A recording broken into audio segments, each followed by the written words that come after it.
J'ai toujours adoré la science-fiction et la technologie. Imaginez mon bonheur quand j'ai appris que j'allais pouvoir tester un tout nouveau simulateur de réalité virtuelle. Projeté dans un monde soumis à un réchauffement de 4 degrés, j'ai découvert un monde bouleversé.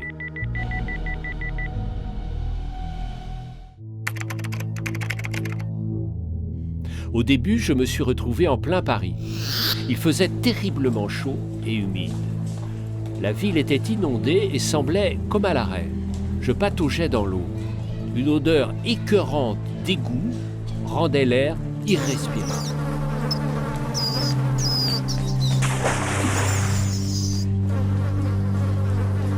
J'ai même cru entendre le mot « épidémie ».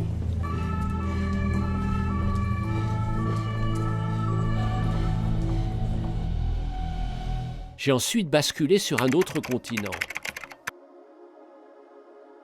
Un paysan m'a interpellé pour me montrer son champ, où plus rien ne poussait depuis des mois. Le sel marin s'était infiltré dans les terres et avait fini par tout ronger. Les poissons qui peuplaient autrefois les rivières du delta avaient presque tous disparu. Il ne restait pour lui et sa famille qu'une solution, partir. Comme les autres villageois, il semblait résigné à abandonner cette région où tout poussait autrefois en abondance. Démuni face à ce désespoir, j'ai été propulsé sur la côte ouest américaine.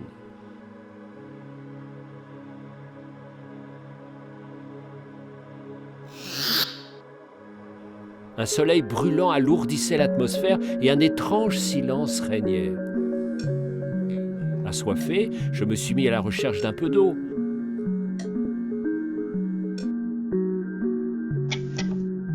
Mais impossible d'en trouver.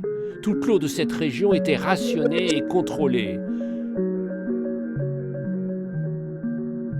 J'ai marché vers cette oasis.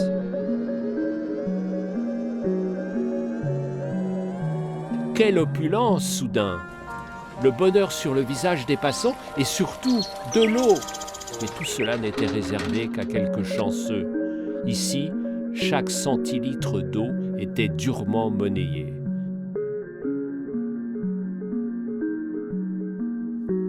Quel cauchemar!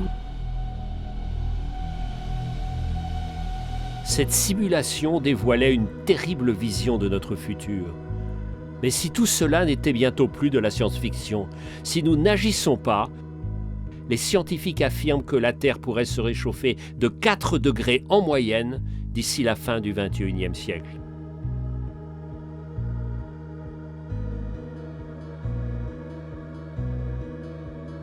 Est-ce vraiment le monde que nous voulons? L'urgence est là, mais nous pouvons encore agir. Nous devons agir.